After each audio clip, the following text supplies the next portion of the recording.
Good afternoon. Today is obviously a big day in our 15-month fight against COVID-19.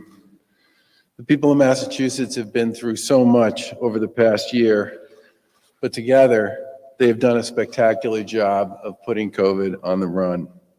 I want to start by thanking so many people here in Massachusetts for getting vaccinated, and to the men and the women who put together the clinics that made it possible for Massachusetts to be a national leader in its vaccination effort.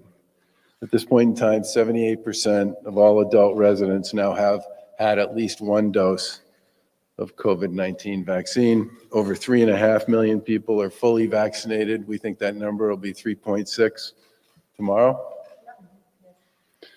And over 4.3 million people in Massachusetts have had at least a first dose. New cases have dropped by 94% since they peaked in January. The positive test rate is down to 0.8%, and hospitalizations are down by about 90% since their peak. This progress has made it possible for us to lift all remaining COVID restrictions across the Commonwealth effective tomorrow. As a reminder, all industries will be permitted to open, all capacity restrictions will be lifted, and all gathering limits will be rescinded. The face covering order will also be rescinded and replaced with a face covering advisory that's consistent with the CDC's recent updated guidance.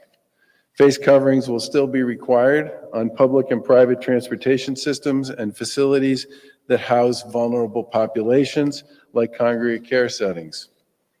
Some businesses may choose to keep mask or other requirements in place beyond May 29th. We ask everyone to be respectful and to follow their requirements. Also today, I'll sign an order that will rescind the state of emergency on June 15th. To prepare for the end of the state of emergency, we filed legislation to temporarily extend a few measures that were put in place by executive order over the previous 15 months. We'll work with our colleagues in the legislature and with municipal leaders to address these issues, hopefully before the 15th of June. I'm also issuing a modified declaration of a public health emergency under our public health statute. This declaration will ensure that the directives issued to ensure face coverings are worn in the specific settings that I mentioned earlier can take place, and to keep certain health measures in place to support the Commonwealth's continuing testing, tracing, and vaccination efforts. For the next school year, all schools will be required to be in person full-time, 5 days a week, and all education department health and safety requirements will be lifted, including distancing requirements. While everyone's been impacted by COVID over the past year, we know the impact the virus has had on our students has been especially difficult.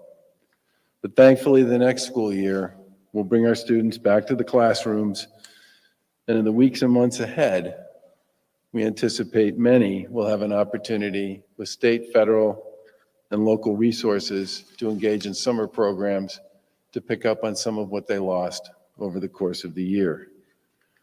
We will also continue our vaccination program, and our goal remains the same, which is to make sure we put a vaccine in front of everybody who wants one. The science shows vaccinated people are highly unlikely to spread the virus to others. Getting vaccinated is the best way to protect you, your family, and your friends.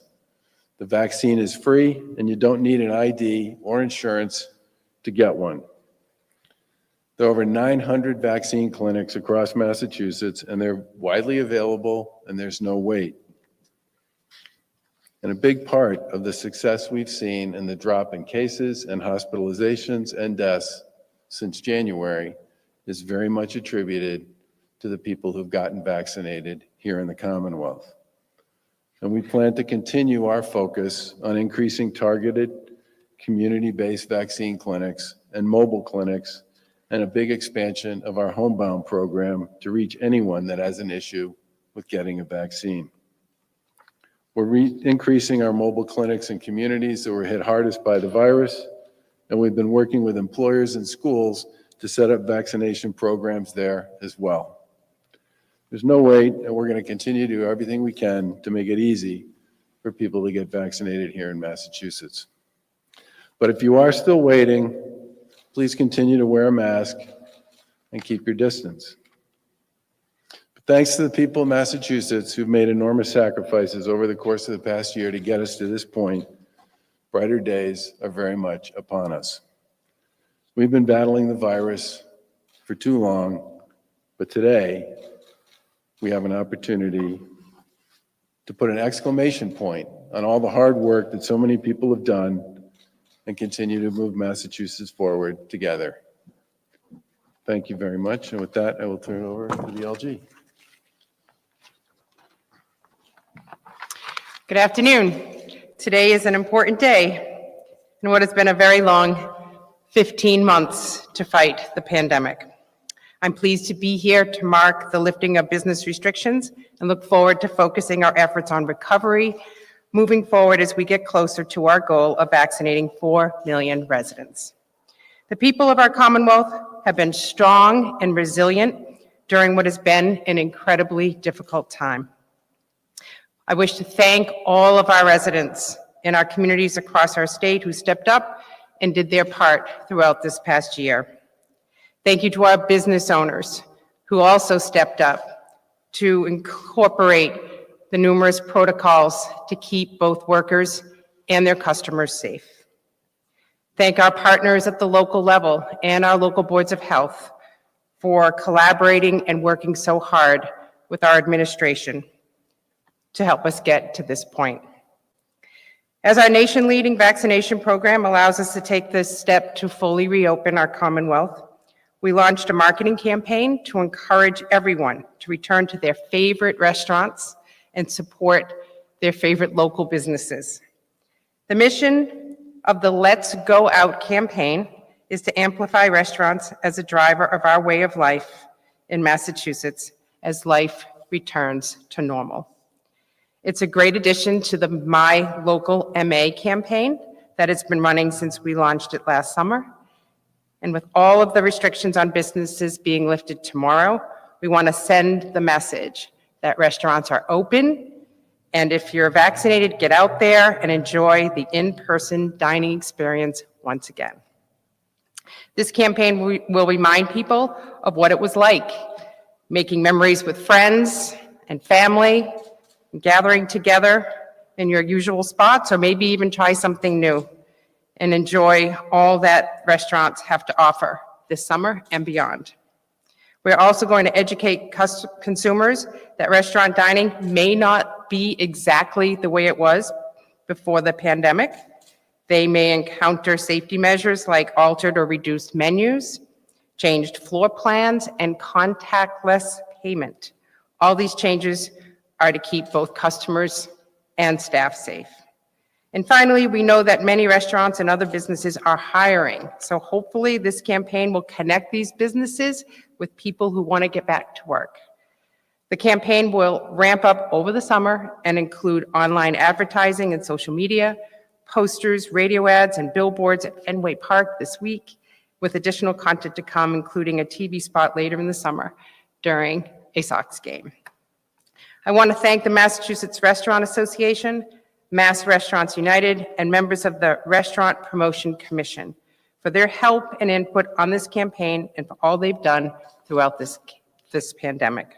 More can be found at visitma.com/Let's Get Out. And thank you.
Questions? Private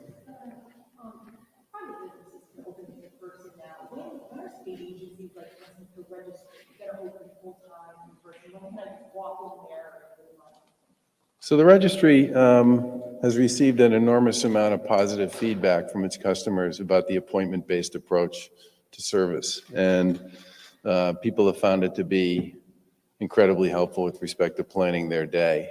And I think one of the things they're working their way through is whether they should go back to the first come, first serve, or stick with the appointment model, or go to some, I hate to use the word, hybrid version, where they would have certain time that would be walk-in and certain time that might be appointment only. But the registry is a great example of an agency that has managed to do a terrific job in person of serving its constituents and customers over the course of the whole pandemic, and has learned some valuable lessons about customer service and moving significant transactions that used to be done only on a face-to-face basis to the online world as well. And whatever they do, they'll do in conjunction with the relationship they have with AAA. When do you expect that decision will be made? Soon, A couple weeks, couple days, maybe soon. It'll be soon. I mean, short answer is they're gonna continue to operate the way they have for the immediate future, because a lot of people have said they like it. Governor, special message for people who have anxieties about returning to normal, and also there's going to be signs you can't wear your mask in those stores. There's probably going to be some tension over the messaging, and we touched on that. I think it's really important for all of us to understand that while we believe that the data, which has been the sort of North Star for us on all of these restrictions and advisories and orders and guidance since this began, at this point in time, does not support, a state of emergency and all of the restrictions that came with it. But that said, okay, there are still going to be individuals and there are going to be organizations that are going to want to continue to maintain some kind of commitment to some of those restrictions going forward. And as the Lieutenant Governor said, there are probably going to be some restaurants that want to organize their seating in a particular way. There may be folks who are going to continue to want to use appointments and not go to a walk-in model.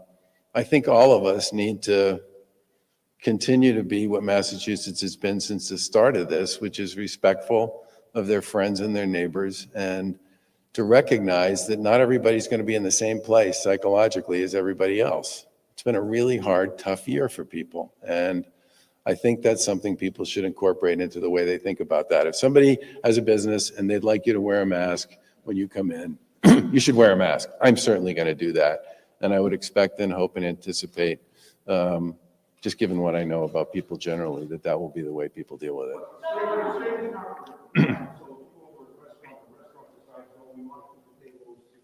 Yeah.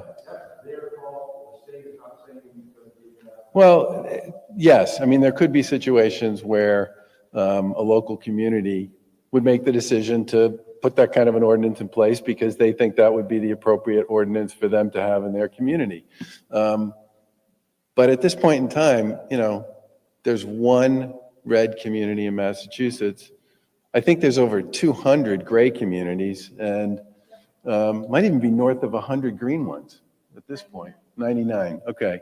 So, I mean, generally speaking, and I think we're down to 9,000 cases, active cases. I mean, the numbers are low enough at this point that I think people, it would be very difficult for us to justify the kind of restrictions that were part of our safety campaign over the course of the past year, which is why we're doing what we're doing today. But, as we've said all along, if a local community believes that there's a particular strategy or approach with regard to some of this that they think is important for them, that's their call. Governor, as Secretary. Officials are asking people to have their vaccine cards post this weekend, Memorial Day on May 1. What do you think about that? Especially with the business today, showing your vaccine Well, we've said all along that we're not going to require vaccine cards, passports, whatever your term is, but we have anticipated that there will be organizations that will want people to demonstrate they've been vaccinated. Given the fact that the CDC's guidance has vaccinated guidance and unvaccinated guidance, it's not inappropriate for people in certain circumstances to think that way. But again, that's an individual decision to be made by an individual organization. That's not something that we would consider requiring for anybody. Governor, has your administration tallied up how many restaurants we've lost and how many people's businesses have gone under, even as we are thinking of that restaurants? Do you know the numbers on this? I know the Restaurant Association has some numbers on that. Do you know what they are? Do we know what they are? I think it's like, I think they said about 15% of the restaurants, but we should check on that. Yeah, so for those are businesses that are never going to come back, what can your message be to people that have suffered through this in terms of the pandemic, going business? I think I've said many times that the pandemic has come with an enormous amount of loss, anxiety, isolation, and in some cases, sort of severe consequences. And there are folks I know who have said to me, I didn't get any smarter when the pandemic began. I just happened to be on the right side of the COVID curve. And there are other folks who've said, I didn't get any dumber, but our business, our industry was on the wrong side of the COVID curve. And in some ways, that's the most difficult thing of all. It's not like anybody did anything wrong. They just happened to be in a business that COVID hammered.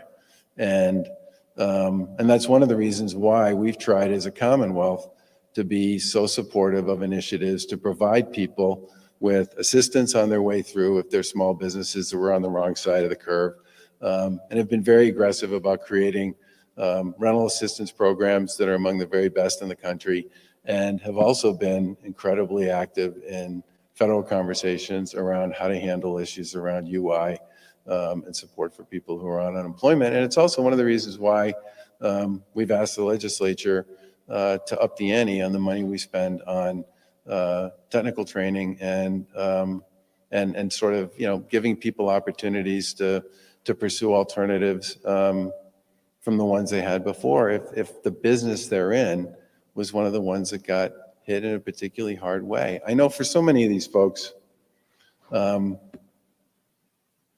have literally, I got some mail from some folks who are in the conference business. Very successful. And in Massachusetts, it was a great place to be in the conference business because between our colleges and our universities and our financial institutions and our life science sector, there were conferences everywhere. And there were so many areas in which we were considered to be a global leader and a thought leader. That business went away like almost overnight. And those folks have really struggled with what to do and how to find a way back. And, I went to this governor's meeting in Nashville the other day. Nashville is all about live music. Well, there hasn't been a lot of live music for the better part of the past year. So all kinds of people who built careers on their ability to, put up and take down and support live music shows, basically had everything they've been doing pretty much wiped away for the better part of a year. And I think in many ways, this will be one of the most challenging issues we're all going to face coming out of this, which is how do we help people in those industries stand themselves back up to the extent that they can. We've tried very hard to keep them whole over the period of time of the past year in the midst of all this, and then to help the ones who are looking to do something else, find a way to do something else, because they didn't do anything wrong. They just happened to be in a space that got hammered by a global pandemic. Governor, I was wondering if your thoughts on the solid report of the home on Sunday. Are you troubled by some of the omissions and errors pointed out in the Goldstein report? Well, first of all, the Pearlstein report, which we commissioned in the aftermath of the terrible tragedy at the Holyoke Soldiers' Home, is very similar to a lot of the findings that came out of both the legislative report and several other independent reports that have been done. And I do hope, based on a quick read of the legislative report that came out a couple days ago, that we will be able to work with the legislature to implement many of the reforms that are in that report, which are very similar to the reforms that were recommended in the Pearlstein report, so that we can make sure we have the right operating structure in place for Holyoke and the other soldiers' homes going forward. Last question.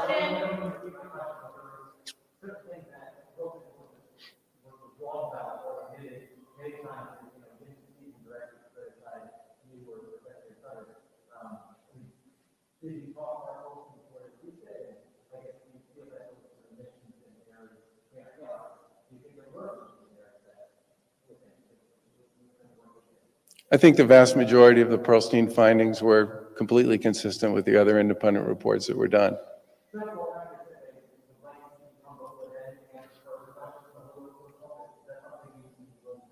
So the good news, to the extent there is some on this issue, is the legislative report and the Pearlstein report and our legislation that we filed earlier in the year are all basically chasing the same reforms. And they're critical reforms, they're important reforms, and I'm anxious to work with the legislature to get them done. And I fully expect those are things we'll be talking to them about in the weeks ahead.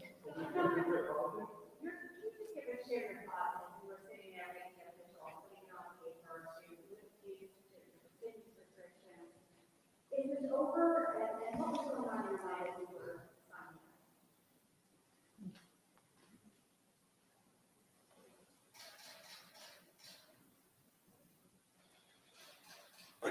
I mean, honestly,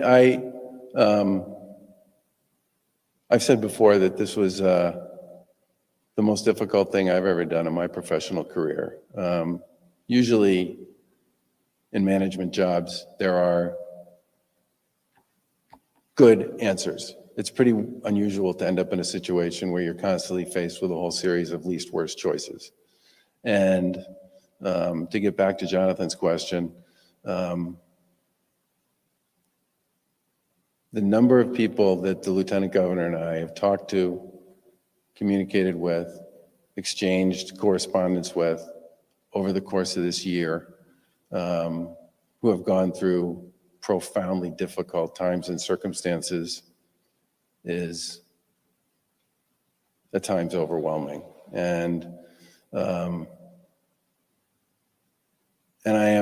have to say how grateful I am that people here in the Commonwealth,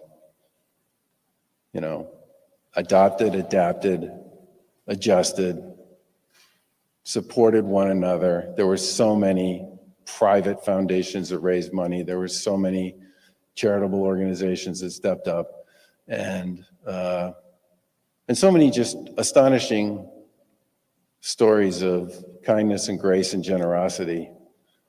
But the most important thing people did was they got vaccinated. And I said at one point in March that we were in a race against time, and that race was between our vaccination program and the variants. And people here won that race to get to the point where 78% of our adults, 90% of people over the age of 75 got vaccinated. And while it was a high anxiety challenge, I think, for both the people who were getting vaccinated and the people who were vaccinating people, 3.5 million people in Massachusetts are fully vaccinated. 4.3 million people have had at least one shot. I mean, it is in some respects a profound demonstration of how people here stepped up when they really needed to make it possible for us to put this thing behind us. And I am hugely grateful that so many people did it. So if you were to ask me, I think the word that would come to mind would be gratitude more than anything else.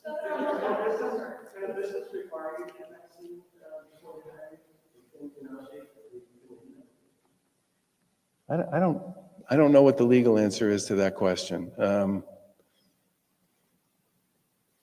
I mean, my guess is, I don't know the answer. We'll have to get back to you on that one. In terms of, I haven't heard you say the word before.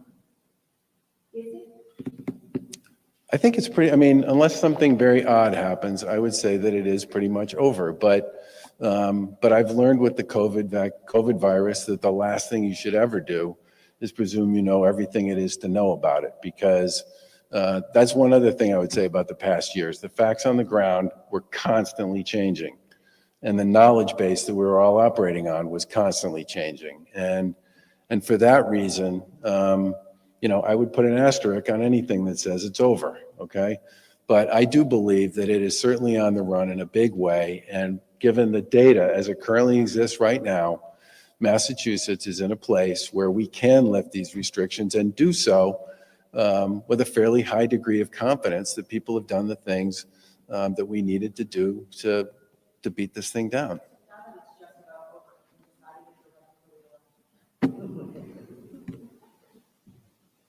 That's pretty clever.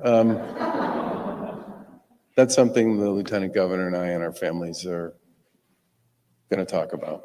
But we've been really focused on this. Governor, I noticed yesterday over on handshakes, there were hugs, you were out amongst people, something you said many times, something you really missed. How was it? And it didn't seem strange. I can be interacting with people. It didn't. Interacting with people did not feel strange. It felt wonderful. There are a lot of people there that she and I, the Lieutenant Governor and I, have gotten to know very well over the course of the past 7 years. And I think in some ways, I read a study at one point in the midst of all the stuff that I was reading during this about the psychological and physical benefits of hugs. And like so much, COVID just took all that stuff away. And there was one person in particular who really couldn't get through what she wanted to tell me without breaking down. And a year ago, I would have had to just stand there and watch, which would have been awful. And instead, I was able to do the thing that all of us want to do when someone we care about is in distress, which is I hugged her. And I hope and anticipate that that sort of thing will come back to being very commonplace, because it is one of the ways we all buck each other up.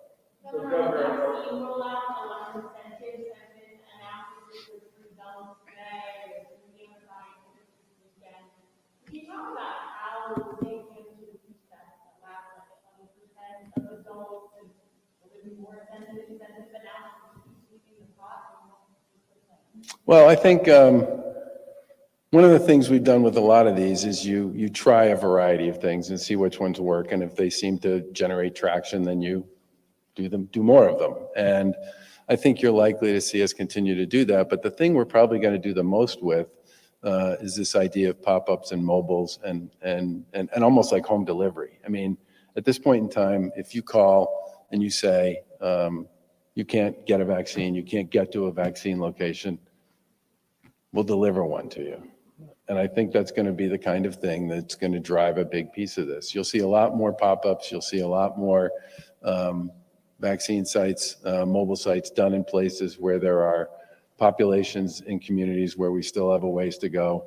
And we'll continue to use a lot of trusted voices and partners in those communities to get it done. In some cases, we'll try some incentives and see which ones work and which ones don't. But we're going to keep doing this throughout the summer. This is not going to stop. Are we going to reach a 4.1 million next week? Yeah.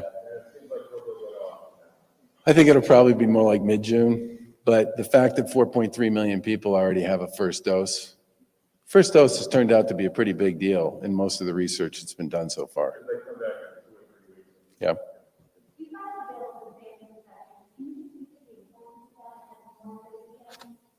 The Massachusetts is constantly, and I give the legislature huge credit on this as well, is constantly looking for ways to enhance the benefits that we make available to veterans and their families here in the Commonwealth. And this particular piece of legislation is something we filed pre-pandemic, and it just got lost. And I do believe that at some point during the course of this session, it'll get passed. And it'll be sort of what I would refer to as Valor 3. It comes on the heels of two other bills that were pretty similar.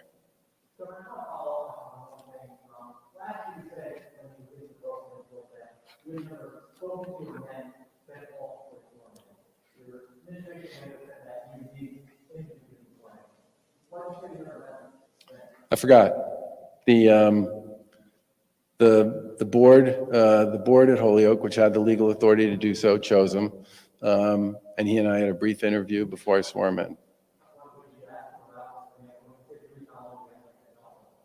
I think it was about a 30-minute conversation. Thanks, guys. Thanks, everybody, and hope you have a nice weekend.